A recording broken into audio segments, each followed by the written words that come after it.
God. Welcome to your future. Please allow a few minutes for your eyes to adjust to the darkness of deep space.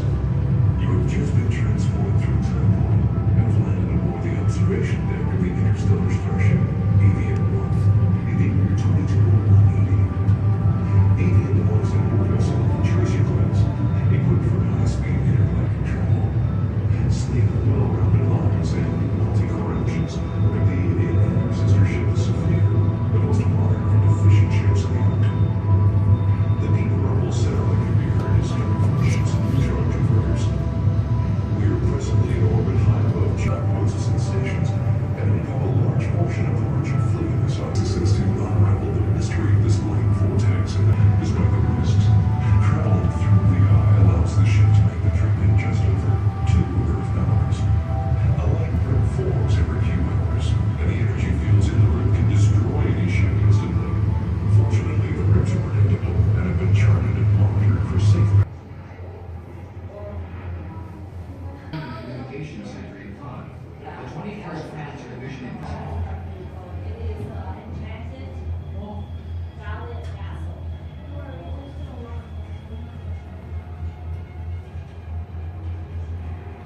Meanwhile, behind the lines, more Allied troops were arriving, and stockpiles of supplies and equipment were being built up almost daily. At headquarters, General Montgomery decided that a Western attack was needed to dislodge the enemy at Caen and to continue the advance.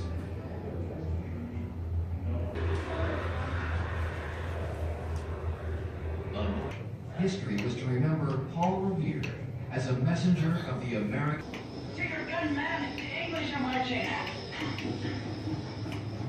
It all began back in 1660. Britain didn't always rule the waves. In fact, in order to promote her overseas trade and sea power, she deliberately set trade regulations that prohibited goods from being transported to the 13 colonies, except in English ships. And a sugar tax was levied. The next year, a tax on paper. Excuse to further their cause against what they called violations of colonial liberties.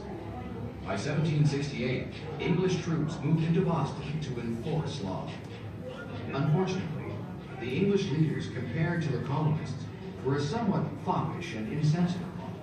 Even in matters of military strategy, they were often weak and ineffectual. When, because of protests, all the taxes on household goods were revoked except the tax on tea, trouble broke out.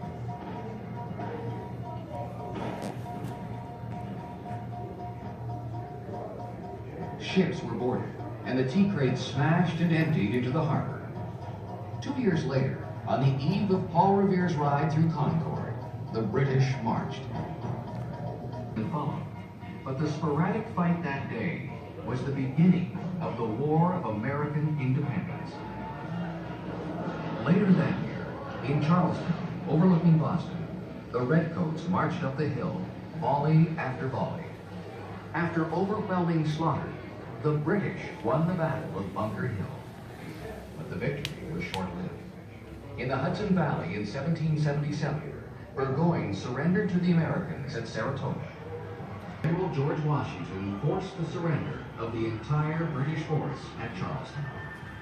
The war was over, and the history of the United States of America was just beginning.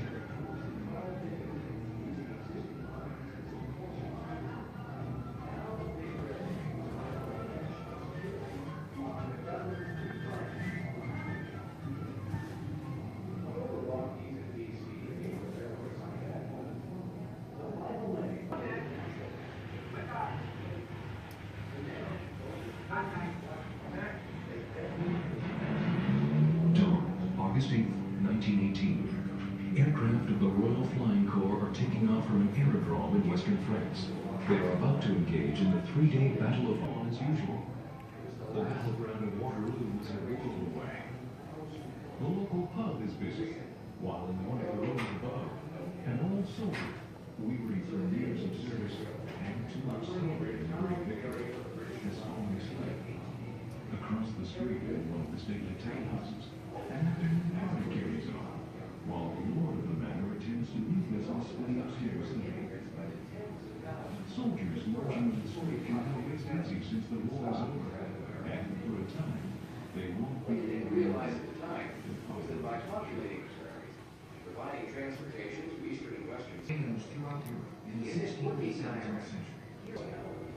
And temperatures rising past 1.5 feet in the Canadian Pacific and 54 meters across Canada. In all, this weekend, the total passengers and cargo all the way across Canada. In 1887, that was definitely the equivalent to our western hospital. Adjacent to the station was Randy, known locally as Gassy, after its leading citizen, ex-ship's captain and saloon-keeper, Gassy Jack Dayton. Gastown was destroyed twice by fire, and each time rebuilt under the urgings of this redoubtable character. The fact that the train was sitting in Granville Station was indeed a miracle, but the obstacles it had to overcome are examined. For instance, along the side of the track, you can see the sawmills it had to build to create its own railroad ties and trestle. In fact, these sawmills 2 hours a day, on their time off, played just as well. Yale, BC, was the focal point for the railway for years, and each night it would resound to the roar of railway men letting off their steam engines. Huge Irish giants fleeing from the potato famine, wiry, indestructible Chinese fools from Peking, Shantung, and Hong Kong, burly Russians who had helped build the Trans-Siberian Railroad, all thrown together in an effort to cross the country with a ribbon of steel.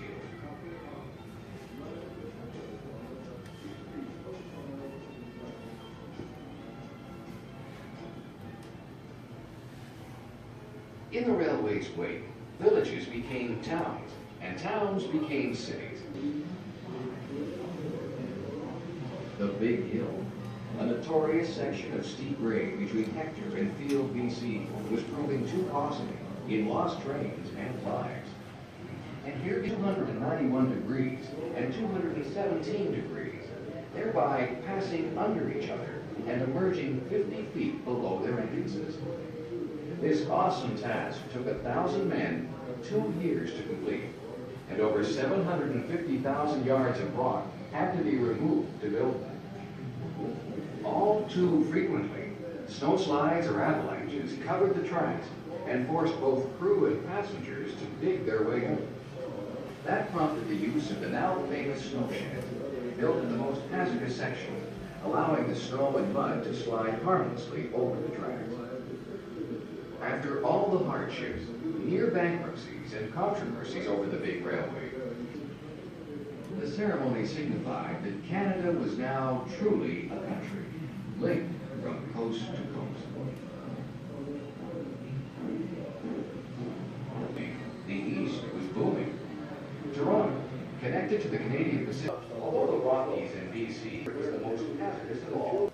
Here was one city, the Maritime Provinces, Canada's oldest and most remote settlement. Here, the railway also, it was the last step in a true confederation of Canada from coast to coast. It was simple. No railroad, no Canada. So the Canadian Pacific Railway, lumbering into the towering barrier of British Columbia in late 1883, carried with it the dreams, hopes, and history in 3 dimensions. Yeah, that was definitely by troops of the Allied Expeditionary Force. This landing is part of a concerted United Nations plan for Operation Europe. D-Day +1. Allied troops pushed southward from the beaches of Norway. Among them were over 4,000 Canadian soldiers. Earlier, German generals Rommel and von Rundstedt had disagreed over defensive action on the coast. Rommel wanted to a compromise was made, and German heavy armor was left well to the south. A plan that allowed rapid, short-range advances by the Allies. In addition, several Nazi tankers were with direct word from the Führer. There might be 2 in It was here, not until the though. morning of the 2nd that Panzer leaders received their orders. The great thing across the water. Now we will never know. Our western frontier.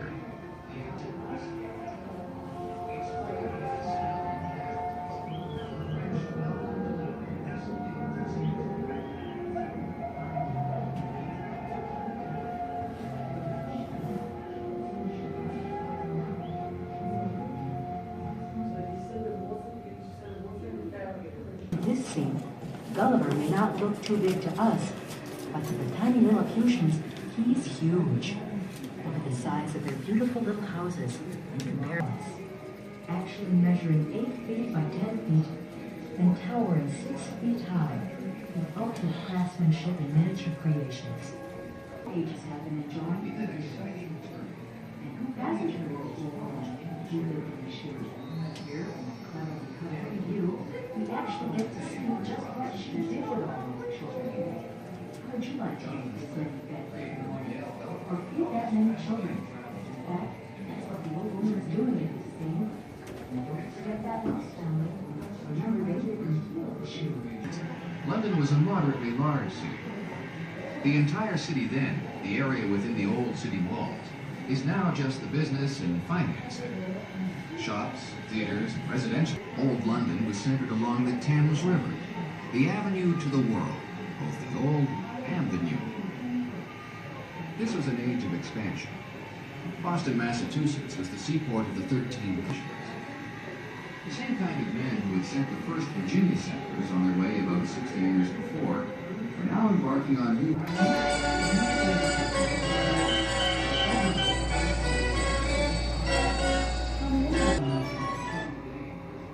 Downstairs, the living stick, complete with 2,000 violins. The gun room. The way drawing room. A real find in some older Victoria homes. And in the attic, where nobody goes, a long-dead ancestor comes to life to haunt the household in an enchanted dollhouse. Chicago World's Fair of 1893. Back then, Midway rides had been invented. It's a Ferris wheel, merry-go-round.